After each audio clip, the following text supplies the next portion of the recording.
Buenas noches. Vamos a continuar con el tema 10, instrumental y material quirúrgico.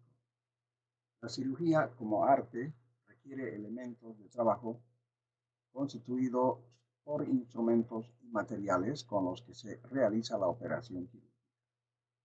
En la sala de operaciones, la calidad de los instrumentos cambian con la costumbre, sin que afecte la verdaderamente importante, la obra que se ha de llevar a cabo con el máximo de perfección. La clasificación de este instrumental se lo hace en base a lo siguiente: diéresis, prensión, hemostasis, separación, exposición, síntesis y materiales especiales. Vamos a comenzar con el material de diéresis. Diéresis es la incisión o sección de los tejidos realizada con instrumentos cortantes. Entonces, más propiamente, diremos que se conoce como diéresis a toda maniobra instrumental que realiza el cirujano para labrarse una vía de acceso a través de los tejidos. Los instrumentos que representan a este grupo son los siguientes. El bisturí es un instrumento de corte por excelencia. Es el cuchillo quirúrgico de metal liso, siendo este el que mejor representa al cirujano y al acto quirúrgico. El bisturí de Chasseignac ya no es más usado, siendo los más comunes los modelos de mango, el cabo y de láminas, las hojas, descartables por su practicidad y economía. Este es entonces el bisturí de Chasseignac. Sin embargo, vuelve a aparecer el bisturí para poder estudiar. Las partes que se estudian en un bisturí, tanto en este Chasseignac, así como también en los bisturís descartables. Tenemos entonces la hoja o lámina, el cuello o pedículo y el mango hueco.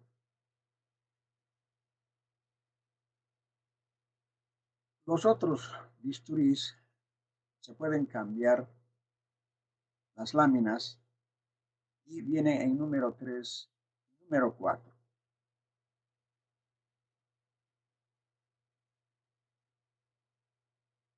Las formas de los mangos. Aquí existen mangos de diferentes formas y tamaños. Aquí tenemos un mango donde entra acá prácticamente va a estar con una angulación de 30 grados.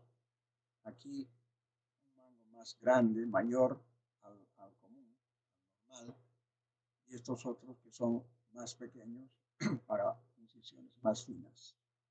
De la misma manera, aquí tenemos las láminas de bisturí, que va desde el número 10, este es el 10, y este es el 24, 10, 11, 12, 13, 14, 15, 16, 17, 18, 19, etcétera.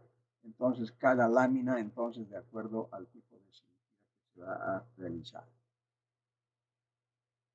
Las formas, cómo se debe empuñar el bisturí.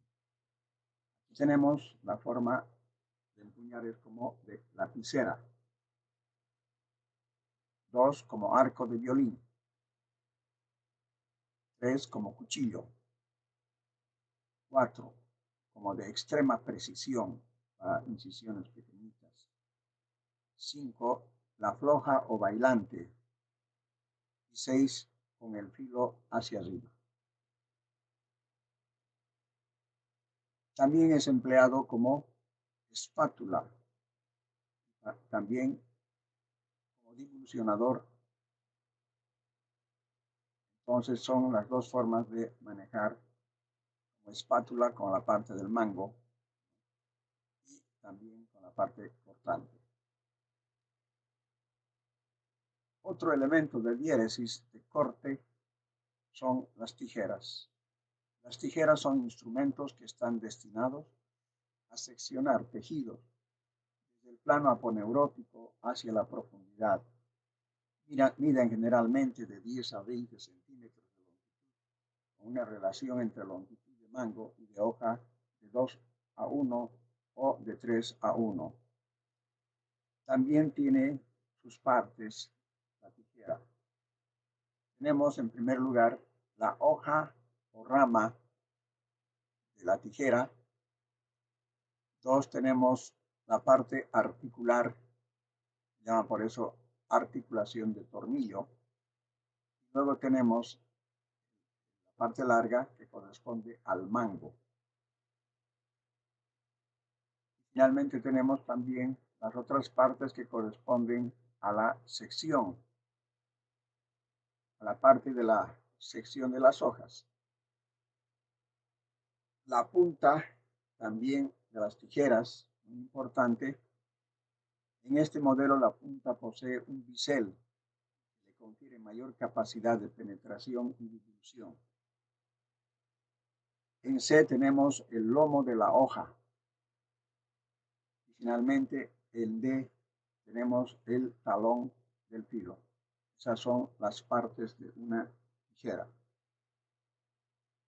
Hay una variedad de tijeras para determinados cortes.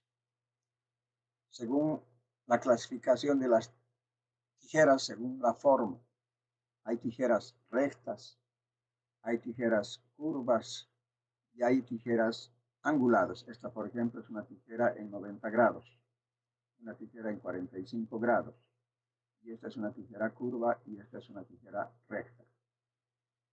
Según las puntas también se dividen las tijeras.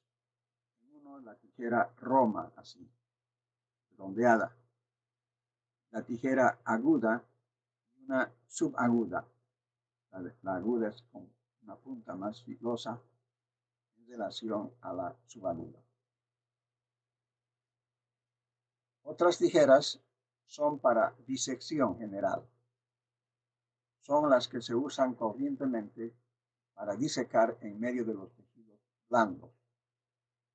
Esta, por ejemplo, es la tijera de Metzenbaum, es una de las tijeras de disección más utilizados. También hay tijera recta como tijera curva, en este caso. Otras tijeras son las tijeras de Mayo, que son menos finas, pero que tienen más fuerza, de mayor resistencia para cortar tejidos más duros. Otras tijeras más pequeñas inclusive, tenemos la tijera chica aguda, una punta aguda, para cirugía plástica, también para cirugía ocular y neurológica. Tenemos entonces la recta y la curva. Otras tijeras también, una tijera semiaguda, las semiagudas también sirven para cirugía plástica, ocular y neurológica. En este caso tenemos una tijera recta y una tijera curva. Tenemos algunas tijeras que son las consideradas especiales. Tenemos la tijera de Taylor para la dura madre, neurocirugía, que tiene una guarda protectora en una punta, aquí, acodada a nivel de la articulación, mango suavemente incrustado sobre los bordes de 14 centímetros. Luego tenemos la tijera nasal de Heyman, con mango acodado sobre los bordes, entonces de 16.5 centímetros. La tijera de Dandy para cortar el nervio trigémino, aguda, hojas cortas y curvas, y un mango largo y acodado de 17 centímetros. La tijera de Aufrich para divulsiones en cirugía plástica. Otras tijeras especiales tenemos la tijera de Joseph para cirugía muy fina, la tijera de Dietrich en 45 grados y la otra Dietrich también en 90 grados, para cirugía cardiovascular. Ambos dos se utilizan en cirugía cardiovascular. Finalmente tenemos aquí una tijera de Satinsky para cirugía cardiovascular, un poco más larga y fina.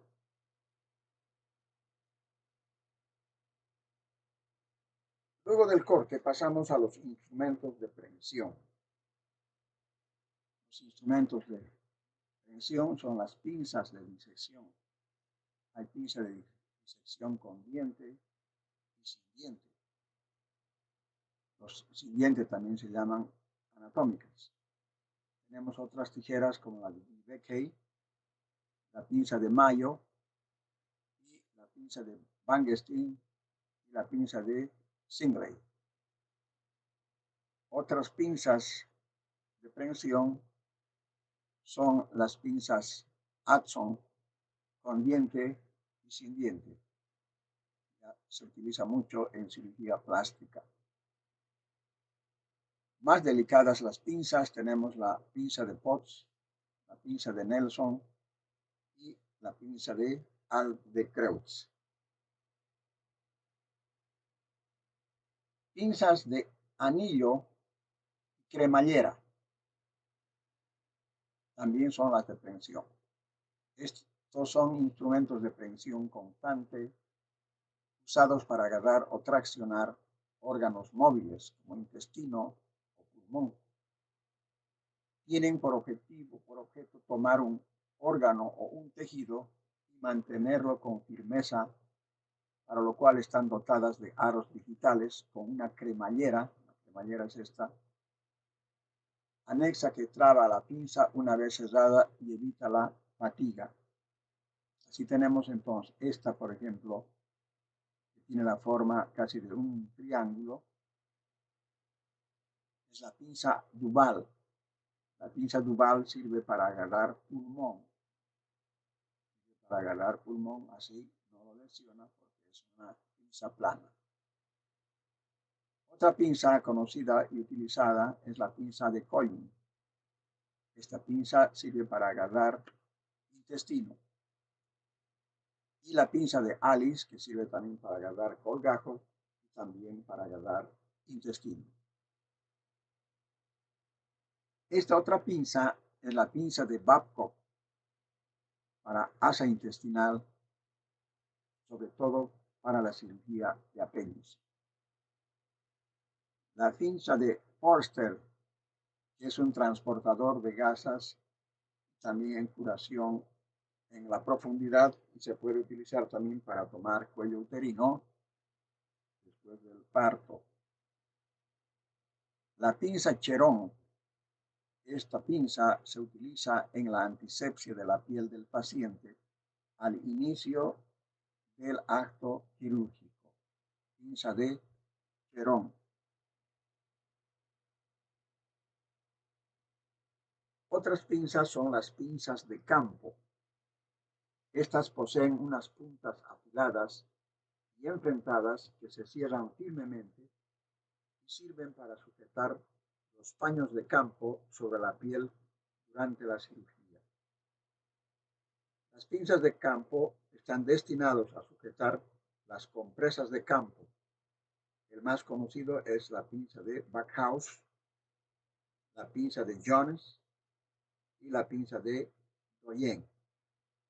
Entonces, sábanas, compresas, etcétera, es que nosotros fijamos con estas pinzas.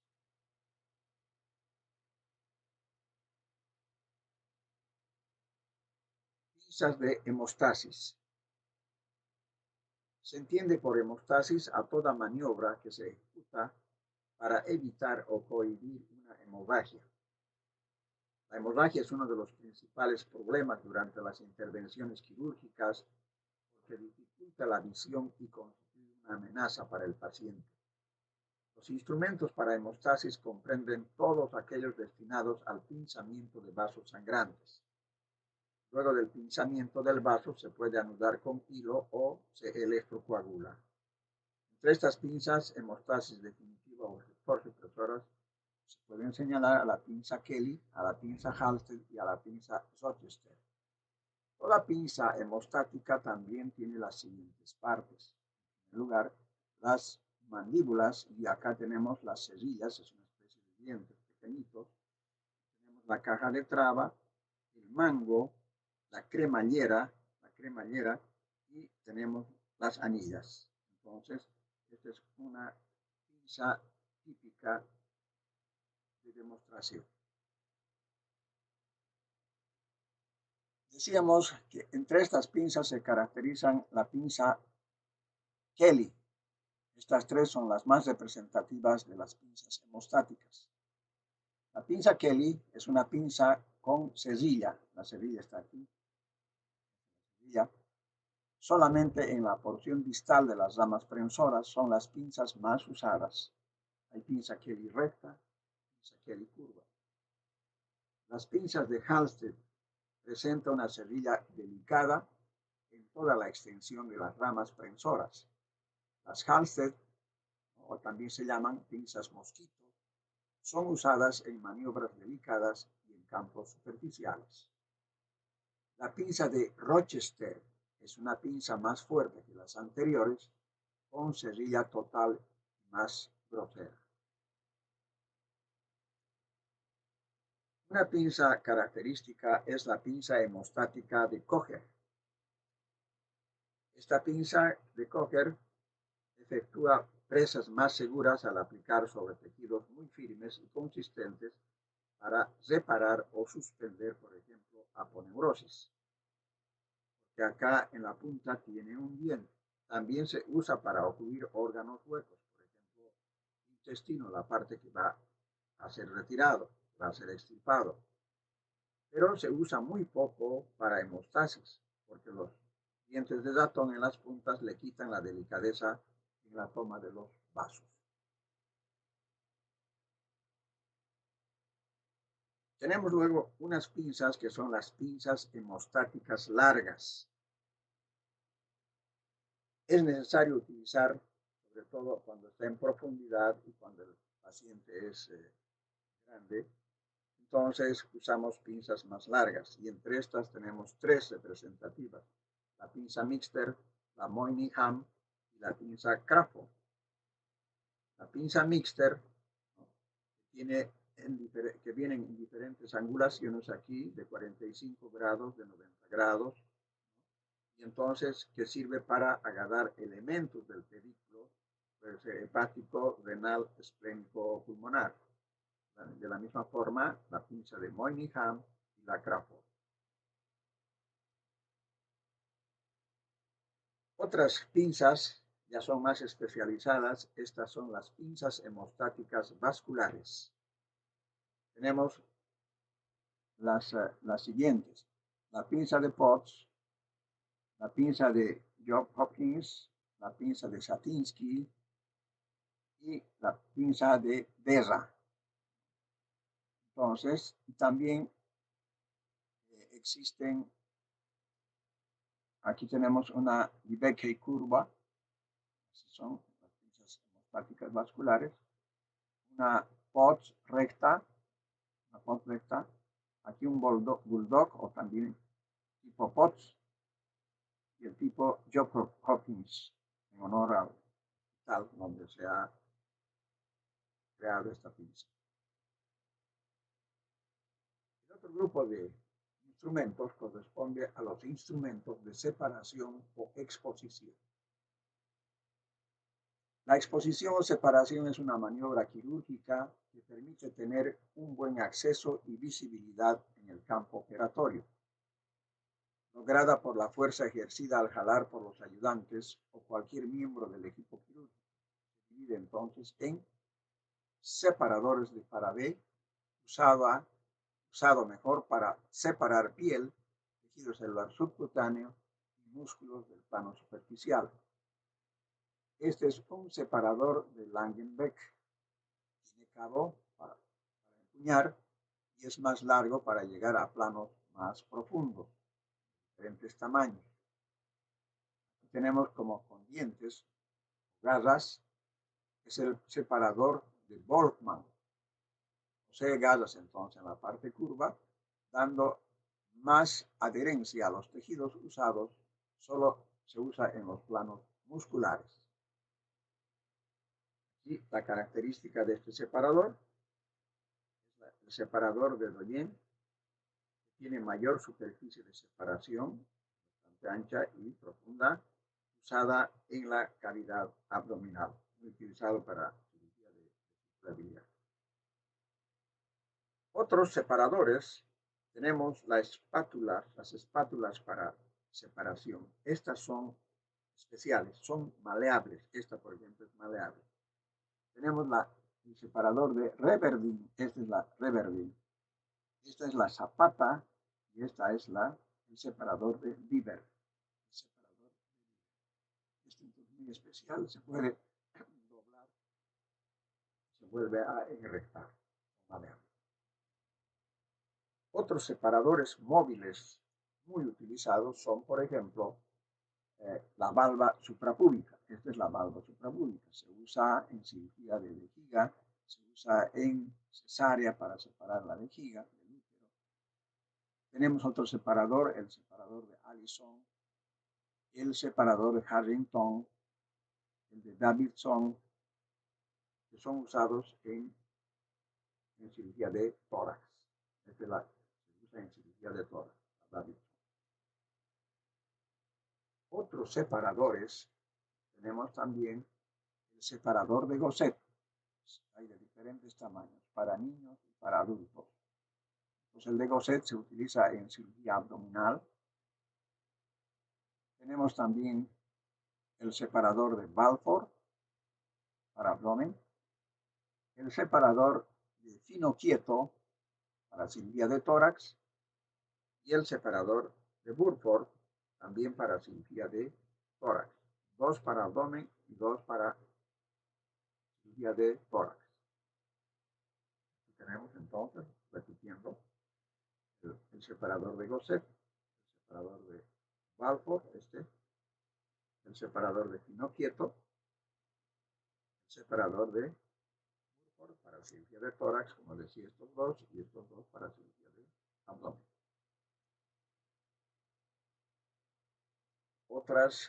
Otros separadores autostáticos para cirugías más superficiales. El Whitlander, para cuero cabelludo, para poder ingresar a hueso, cráneo. El separador de Gelpin, para mucho en plástica, y el separador de Allen. Luego tenemos finalmente los instrumentos de síntesis. Los instrumentos de síntesis son un conjunto de maniobras que realiza el cirujano para restablecer la continuidad de los tejidos a través de los cuales se abrió paso, reuniéndolos, favoreciendo así la más rápida y perfecta curación de la herida. Entre estos instrumentos de síntesis señalamos los portaagujas. Estos tres son portaagujas. Tenemos el más utilizado, el portaagujas de Hegar, el portaagujas de Mason y el portaagujas de Baumgart. Un portaagujas es un instrumento en el cual se manejan las agujas aquí en la parte anterior y además los hilos en la síntesis de los tejidos. Es una pinza de aros y cremallera. La cremallera está aquí, la cremallera está aquí, la cremallera está aquí, la cremallera está aquí. Con las ramas prensoras cortas, son las ramas prensoras cortas y largas, que por principio de palancas le otorga gran potencia en su punta.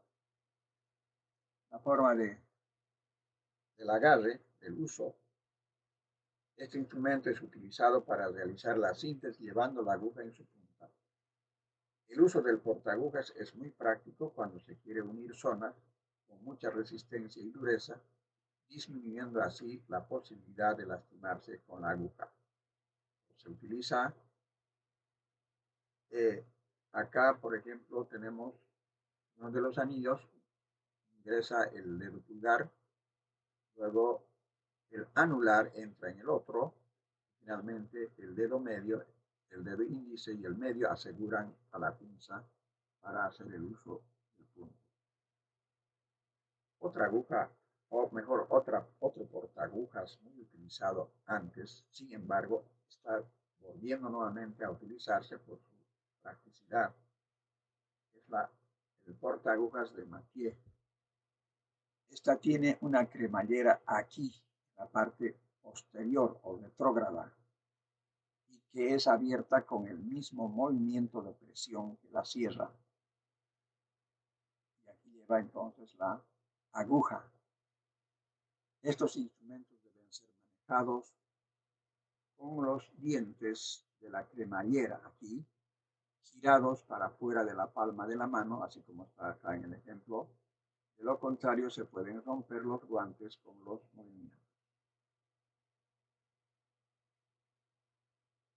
Muchas gracias. Ese es el tema de hoy. Mañana continuaremos. Muchas gracias.